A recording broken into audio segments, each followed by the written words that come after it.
High pressure moments. One thing that I did recently, which I thought was very interesting and opened my eyes to a whole new world, was I did a breathwork session. Okay. Have you ever done breathwork? Not a huge amount of it, but it's getting more popular, isn't it? Yeah. And I just got really intrigued by this idea that breath can have a really profound impact on mood, how we're feeling, and specifically, as you write about it in your book, anxiety. Yeah.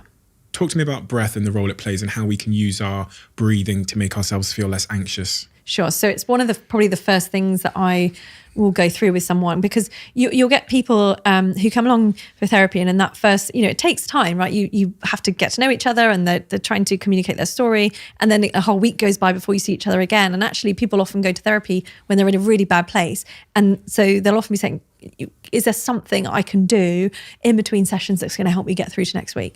And so if that person is struggling with really high anxiety, that one thing that I'll, is very quick to teach that they can take away is something like a breathing exercise, because it's one of the quickest ways that we can, slow the anxiety response.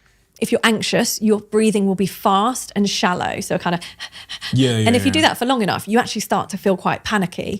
And that's because, your heart and your lungs are connected. So your heart's going to start pounding to get all that oxygen around your body, and you'll kind of start gearing up into action.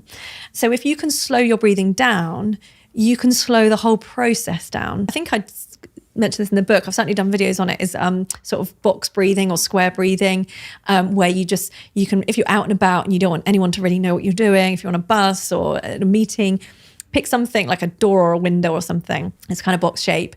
And you start with the kind of bottom left corner. And as you kind of trace your eyes up to the top corner, you're just counting in as you breathe in, and it's maybe like 4 seconds.